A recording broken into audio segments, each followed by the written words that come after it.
दोस्तों, अगर आप अमीर बनना चाहते हैं या जानना चाहते हैं कि अमीर लोग अपने बच्चों को कौन से सीक्रेट बताते हैं जिनसे वे और भी अमीर बनते जाते हैं, वही मिडिल क्लास लोग अपनी सैलरी तक ही सीमित रह जाते हैं, तो आज का ये वीडियो आपके लिए है, जिसमें हम बात करने वाले हैं रॉबर्ट कियोसाकी लिखित best book rich dad poor dad के बारे में।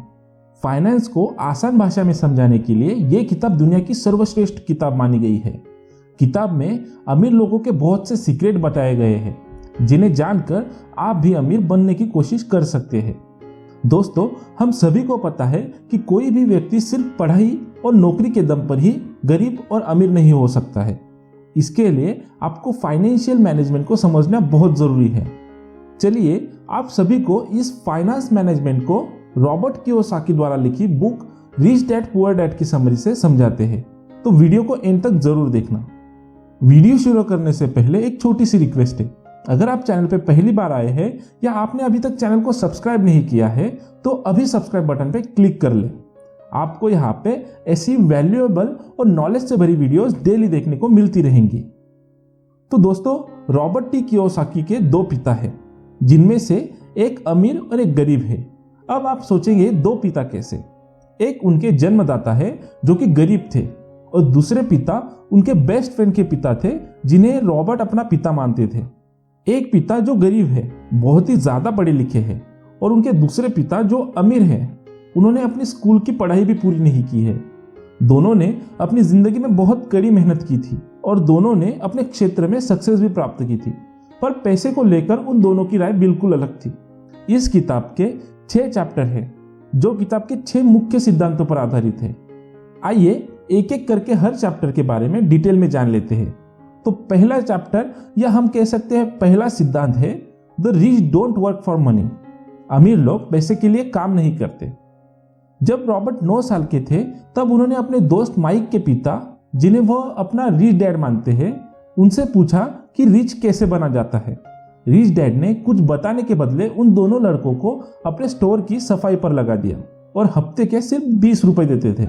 कुछ ही हफ्तों में रॉबर्ट निराश हो गए और छोड़कर जाने लगे, क्योंकि इतनी मेहनत करनी पड़ रही थी, वो भी इतने कम पैसों में। तभी उनके रिच डैड ने उन्हें पहला सबक दिया, अमीर लोग पैसे के लिए काम नहीं करते। वो चाहते थे कि रॉबर्ट जॉब की असलियत जान ले और खुद अपना सोर्स ऑफ इनकम ढूंढे। ज्यादातर जॉब्स ऐसी ही होती है, 9 से 5 काम करो और थोड़ी सी सैलरी ले लो। इससे रॉबर्ट को इंस्पिरेशन मिला। उसे यह भी पता चला कि जॉब कितना कम पे करती है और कितना उबाऊ काम करना पड़ता है। उसके दिमाग में बिजनेस का आइडिया आया। उसने स्टोर की सफाई करते हुए देखा था कि वहां माइक की बहुत सारी पुरानी कॉमिक्स बेकार पड़ी हुई थी। उसने माइक के साथ मिलकर उन्हें रेंट पर देने का प्लान बनाया। इस काम को मैनेज करने के लिए माइक की बहन को जॉब पर रख लिया गया। उनका बिजनेस अच्छा चल निकला। इस तरह रॉबर्ट ने 9 साल की उम्र में अपनी पहली कंपनी स्टार्ट कर ली। उन्हें पैसे भी मिल रहे थे और ज्यादा काम भी नहीं करना पड़ रहा था। अब उसे पैसों के लिए जॉब करने की जरूरत भी नहीं थी। किताब का दूसरा सिद्धांत है व्हाई टीच फाइनेंशियल लिटरेसी। लोगों को पैसे की शिक्षा क्यों दी जानी चाहिए? दोस्तों, हमें कभी भी स्कूल या कॉलेज में फाइनेंशियल ज्ञान नहीं दिया जाता। हमें सिर्फ रट्टा मारना सिखाया जाता है और अच्छे नंबर लाने के लिए बोला जाता है, जिससे हम अच्छी नौकरी पा सके। लेकिन कोई भी नौकरी हमें अमीर नहीं बना सकती। बहुत सारे लोग डॉक्टर और इंजीनियर बनना चाहते हैं, लेकिन वो सिर्फ 9 से 5 वाली रैट रेस में फंस जाते हैं। 2 लाख हर महीना कमाकर भी वो अमीर नहीं बन पाते, बस अपर मिडिल क्लास बोले जा सकते हैं। ऊपर से सारा समय नौकरी के लिए देना पड़ता है, जबकि अमीर हमेशा फ्री होते हैं। कभी भी बैग उठाकर वो विदेश यात्रा के लिए निकल सकते हैं। इस रैट रेस से निकलने के लिए जो मेन पॉइंट लेखक ने इस चैप्टर में बताया है, वो है एसेट्स एंड लायबिलिटी की समझ। जिन्हें ये समझ आ जाती है वो एक दिन अमीर बन ही जाते हैं। इसे समझ गए तो आप बड़े बड़े MBA करने वालों से भी आगे बढ़ जाएंगे। आइए आसान शब्दों में समझते हैं एसेट्स एंड लायबिलिटीज क्या होता है। तो पहला है एसेट। इसका मतलब जो भी चीज आपकी जेब में पैसा डालती है वो है एसेट। और दूसरा लायबिलिटी, तो जो भी चीज आपकी जेब से पैसा निकालती है वो है लायबिलिटीज। इसे हम एग्जाम्पल से समझते हैं। अगर आपने एक कार लोन पर ली है तो वो आपकी सिर्फ लायबिलिटी है, क्योंकि वो आपकी जेब से पैसा निकाल रही है। पेट्रोल के लिए भी आपकी जेब से पैसा जा रहा है। उसी कार को आप एसेट भी बना सकते हैं। अगर आप उसे ओला या उबेर से लिंक कर देते हैं और ड्राइवर रख देते हैं तो वही कार आपकी जेब में पैसा डालने लगेगी। तो दोस्तों, है ना कमाल का ट्रिक। दूसरा एग्जाम्पल ऐसा कि अगर आप 50 लाख का घर लोन पर लेते हैं तो वो आपकी लायबिलिटी है, क्योंकि आप उसे लोन पर लेते हैं, 25 साल तक ईएमआई भरते हैं, वो भी ब्याज के साथ। इसके विपरीत अगर आप उस 50 लाख को एफडी और पीपीएफ में रखते हैं तो वही पैसा 10-15 साल में दुगना हो जाएगा। फिर आप जो घर लेंगे वो एक तरह से फ्री में होगा। फिर उस घर का कोई खाली कमरा आप किराए पर दे सकते हैं या एयरबीएनबी से लिंक कर सकते हैं। इस तरह से वो आपका एसेट हो जाएगा। तो देखा दोस्तों, ये सब स्कूल और कॉलेज में नहीं पढ़ाया जाता। एमबीए वालों को भी ये सब नहीं पता होता, इसलिए वे भी नौकरी ही कर रहे होते हैं। आइए अब देखते हैं एसेट कितने तरह के होते हैं। ऑथर ने 6 तरह के एसेट बताए हैं, जिसमें से पहला है स्टॉक्स। इसमें शेयर्स और म्यूचुअल फंड्स आते हैं। दूसरा है बॉन्ड्स, ये आप बैंक से ले सकते हैं, जैसे गोल्ड आदि पर बॉन्ड मिल जाते हैं। तीसरा है रियल एस्टेट, जमीन का प्लॉट या किराए पर घर देना। फोर्थ है नोट्स, जैसे किसान विकास पत्र या पोस्ट ऑफिस की योजनाएं। फिफ्थ है royalties from intellectual property such as music, novels and patents. अगर आप कोई भी आर्टिस्टिक प्रोडक्ट बनाते हैं तो उस पर सारी उम्र रॉयल्टी मिलती है। सिक्स्थ है बिजनेस, ऐसा बिजनेस जो आपके बिना भी चलता रहता है, जैसे website, blogs, YouTube channel, e commerce. तो दोस्तों, आप भी एसेट जमा कीजिए और लायबिलिटीज नहीं। इस बुक का तीसरा सिद्धांत है माइंड योर ओन बिजनेस, अपना बिजनेस लगाएं। अगर अमीर बनना है तो अपना बिजनेस लगाएं। जॉब करके आप कभी अमीर नहीं बन सकते। इसको हम एग्जाम्पल से समझते हैं। एक व्यक्ति ने 12 तरह की चाय का बिजनेस स्टार्ट किया, या हम एमबीए चाय वाले को तो जानते ही हैं, और हर सिटी में ब्रांचेस खोल ली। उसकी कैफेटेरिया में लोग काम करते हैं और उसे कुछ खास करने की जरूरत नहीं पड़ती। उसकी इनकम करोड़ों में है। क्या एक डॉक्टर या इंजीनियर इतनी मेहनत के बावजूद इतना कमा सकता है? नहीं। तो दोस्तों, इस एग्जाम्पल से पता चलता है कि जरूरी नहीं हम बड़े बड़े कॉम्प्लेक्स बिजनेस जैसे स्टील, मेडिसिन, टेक्सटाइल आदि ही करें, जिनके लिए बहुत दिमाग और पैसे की जरूरत है। आप छोटा प्रोडक्ट भी बेच सकते हैं जो आसान हो। ऐसे बहुत सारे बिजनेस हो सकते हैं। आप वो चुनें जिसमें आपका इंटरेस्ट हो और कुछ समझ भी। इस बुक का चौथा सिद्धांत है the history of taxes and the power of corporations, tax और कॉर्पोरेशंस का इतिहास। दोस्तों, अमीरों के पास टैक्स से बचने का सीक्रेट तरीका होता है। वो कॉर्पोरेशन या कंपनी बना देते हैं। सरकार कंपनी को बहुत सी कंसेशन देती है। मान लीजिए किसी को कार लेनी है तो वह उसे अपने नाम पर नहीं, अपनी कंपनी के नाम पर लेगा। इससे उसका टैक्स नहीं लगेगा। घर भी कंपनी के नाम पर ही लेगा।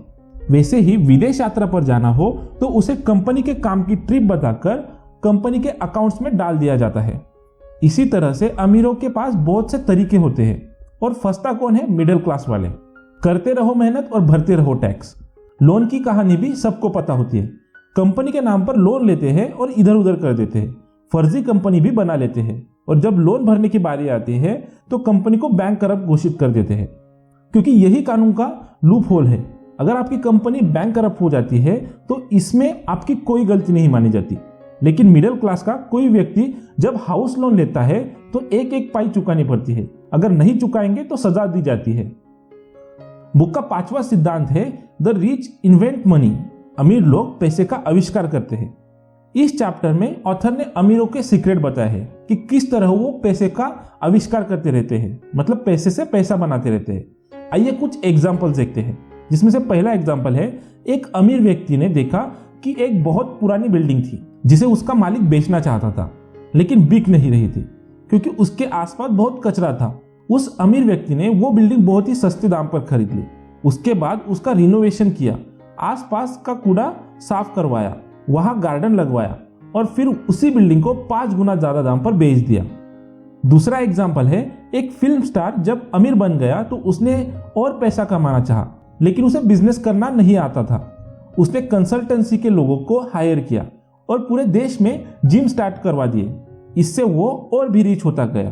तो देखा दोस्तों, अमीर कैसे और अमीर बनते रहते हैं और मिडिल क्लास कैसे सारी जिंदगी नौकरी में खपते रहते हैं। और ये सच है कि पैसा ही पैसे को बनाता है। बुक का 6वां सिद्धांत work to learn, don't work for money, सीखने के लिए काम करें, पैसे के लिए नहीं।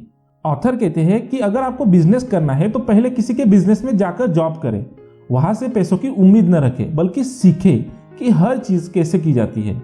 बिजनेस चलाने के लिए आपको 3 चीजें आनी चाहिए। पहली, द कैश फ्लो मैनेजमेंट। इसमें पैसे का हिसाब किताब होता है, इन्वेस्टमेंट कहां से लाए, सैलरी कैसे देते हैं इत्यादि। दूसरा, मैनेजमेंट ऑफ सिस्टम्स।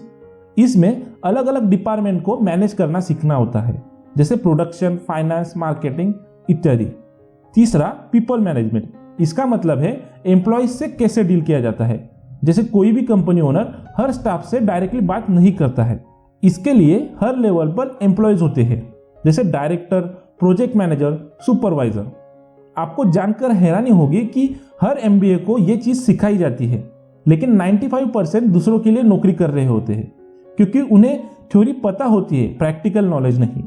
इसलिए ऑथर कहते हैं कि इस सब का प्रैक्टिकल नॉलेज लेने के लिए आप कहीं पर काम सीखिए, इससे आपकी प्रैक्टिकल समझ बढ़ेगी।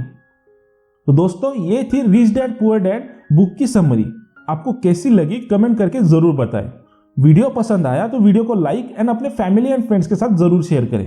आपने अभी तक चैनल को सब्सक्राइब नहीं किया तो अभी सब्सक्राइब कर ले और बेल नोटिफिकेशन भी ऑन कर लीजिएगा, ताकि आने वाली वीडियो आप मिस ना कर पाओ। तो चलिए मिलते हैं कल एक और इंटरेस्टिंग वीडियो के साथ। आपका अपना कीमती समय देने के लिए धन्यवाद।